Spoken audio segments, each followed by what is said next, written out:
बिस्मिल्लाहिर्रहमानिर्रहीम। अस्सलामुअलैकुम। मैं हूँ हादिया खुरम। आप देख रहे हैं हक न्यूज़। सबसे पहले न्यूज़ हेडलाइंस। कराची से कलादीम दाइश की फंडिंग का इंकशाफ। फ्रांसिक रिपोर्ट में कलादीम तंजीम को फंडिंग की तस्दीक हो गई। CTD ने मुकदमा दर्ज करके मुलजमान की तलाश शुरू कर दी। मुलजिम उमर बिन खालिद को गुज़िश्ता माह पकड़ा गया, सबूत ना होने पर रहा हो गया।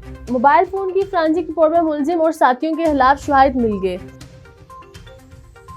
वज़ीर-ए-आज़म की कोरोना SOPs पर सख्ती से अमल दरामद की हिदायत। खतरा अभी टला नहीं, मास्क की पाबंदी हर सूरत यकीनी बनाएं। काबीना इजलास में सियासी, माशी और कोरोना की सूरत हाल पर गौर। TS 52 उम्र में इलेक्शन के लिए रेंजर्स तैनात की मंजूरी का इम्कान। कोरोना के 2 करोड़ अफराद का रोजगार मुतासिर हुआ। असद उमर 30% घराने खुराक न मिलने पर अदम तहफ़्फ़ुज़ का शिकार हुए। तामीराती सन्नत खोलने से 80% लोगों का रोजगार बहाल हुआ। असद उमर की कोरोना वैक्सीन जल्द पाकिस्तान लाने की यकीन दहानी। कोरोना वायरस ने पेशावर में एक और नर्स की जान ले ली। कोरोना के बायस एक रोज में 41 अफराद जान बहक। बिजली का ब्रेकडाउन कैसे हुआ? रिपोर्ट पावर डिवीजन में जमा। पहले गद्दू शिकारपुर सर्किट 1 और 2 ट्रिप हुए। National power control centre Guddu Muzaffargarh और Guddu DG Khan transmission line भी ट्रिप हुई। ट्रिपिंग से बिजली का निजाम बैठता गया। नेशनल पावर कंट्रोल सेंटर की रिपोर्ट। बहाली की कोशिशें की मगर फ्रीक्वेंसी की कमी से ट्रिपिंग जारी रही। गफलत बरतने पर गद्दू पावर प्लांट के 2 अफसरान के खिलाफ कार्रवाई शुरू। आसिफ जरदारी के खिलाफ 8 अरब की मशकूक ट्रांजैक्शन का केस। इस्लामाबाद हाई कोर्ट का NICVD को मेडिकल बोर्ड बनाने का हुक्म। रिपोर्ट तैयार करके 2 हफ्ते में जमा कराने की हिदायत। शहबाज शरीफ और हमजा शहबाज के रिमांड में 16 जनवरी तक तोसी। FBR से शहबाज शरीफ की जायदाद का ऑडिट रिकॉर्ड तलब। शहबाज शरीफ का नवाज शरीफ से टेलीफोनिक राब्ता। रश लगने पर अदालत का लीगी कारकुनों पर इजहार भरमी। Nandipur reference. Islamabad high court ने बाबर अवान को बरी कर दिया। बाबर अवान और रियाज कियानी की बरियत का एहतसाब। अदालत का फैसला बरकरार। मौलाना और PTM के बयानिए में तजाद पूरी दुनिया देख रही है। दर बदर की ठोकरें और मायूसी का मुकद्दर बन चुकी है। फरदौस आशिक अवान। नवाज शरीफ सेहतयाब हो गए, वापिस आकर अदालतों का सामना करें। डॉक्टर यास्मीन राशिद। कर्क इंसदादे पोलियो टीम पर हमला, पुलिस एहलकार शहीद। जवान की शहादत के बाद भी कौम का अज़्म जवां। मुल्क भर में इंसदादे पोलियो मुहिम का दूसरा रोज।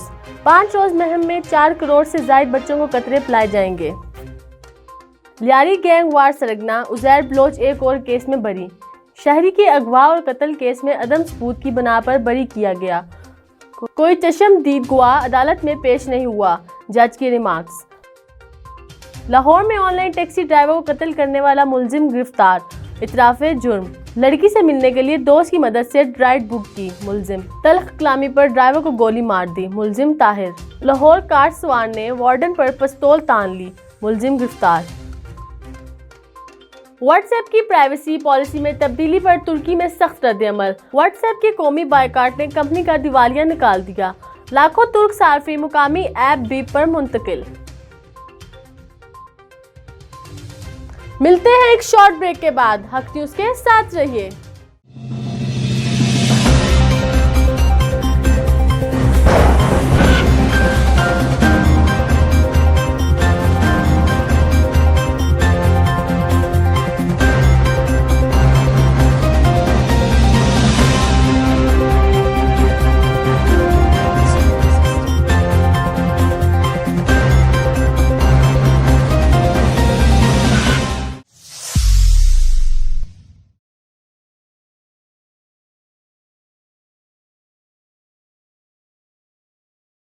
खबरों में दोबारा खुशामदीद। सीनियर पार्लियामेंटेरियन और कौम परस्त रहनुमा अब्दुल हमीद खान जतोई की 17वीं बरसी मनाई गई। तफसीलात गुलाम हुसैन पहनवर की इस रिपोर्ट में। सीनियर पार्लियामेंटेरियन और कौम परस्त रहनुमा अब्दुल हमीद खान जतोई की 17वीं बरसी बेटो जतोई में मनाई गई। मरहूम के मज़ार पर उनके बेटों साबिक वज़ीर आला सिंध लियाकत अली खान जतोई, साबिक सेनेटर सदाकत अली जतोई, इंजीनियर जफ़र अली जतोई, साबिक MP एहसान अली जतोई, विलायत अली जतोई और दीगर ने फूलों की चादर चढ़ाई और फातिहा ख़्वानी की। इस मौके पर साबिक वज़ीर आला सिंध लियाकत अली जतोई ने नेशनल प्रेस क्लब मेयर से बातें करते हुए कहा कि अब्दुल हमीद खान जतोई मेरे वालिद के साथ दोस्त भी थे। वो एक यूनिवर्सिटी थे। उन्होंने जीएम सेहत और दीगर के साथ मिलकर सिंध के हकूक़ के लिए जदोजहद की। उन हकीकी लोगों का कदर नहीं किया जाता। उन्होंने कहा कि हर किसी का जमहूरी हक है। पीडीएम भले अपनी तहरीक चलाए, पीटीआई ने अंदरूनी सिंध को नज़रअंदाज किया है। सेनेट के इंतखाबात से कबल कुछ नहीं कहा जा सकता। पीपी ने 14 बरसों से जुल्म किया है, सिंध को तबाह व बर्बाद किया गया है। उन्होंने कहा कि इमरान खान में लोगों की उम्मीद थी, मगर गुज़श्ता 2.5 बरसों में कुछ नज़र नहीं आया है। उन्होंने कहा कि दादू ज़िले के फंड्स में अरबों रुपए की करप्शन ज़ाहिर हुई है, मगर कुछ न हो सका। सिंध के लोगों को ना सेहत, न तालीम और ना ही दीगर बुनियादी चीज़ें दी गई हैं। उन्होंने कहा कि नेब चेयरमैन को करप्शन नज़र नहीं आती, वो मुझे परेशान करना चाहते हैं। मैं वफाकी वज़ीर और वज़ीर आला रह चुका हूँ, मुझे सेनेट इलेक्शन की कौन सी ज़रूरत है। उन्होंने कहा कि मैं अब्दुल हमीद खान जतोई की बरसी पर अवाम को पैगाम देता हूँ कि वो उनके नज़रिए पर चलकर जुल्म के ख़िलाफ़ उठ खड़े हों। हम अवाम के साथ होने वाले जुल्म के ख़िलाफ़ आखिरी दम तक लड़ते रहेंगे। अवाम हमारे साथ है। करप्ट नुमाइंदों का खात्मा होने वाला है। गुलाम सिंध पावर, हक न्यूज़, मेहर। अब तक के लिए इतना ही। मजीद खबरों और अपडेट्स के लिए देखते रहिए हक न्यूज़।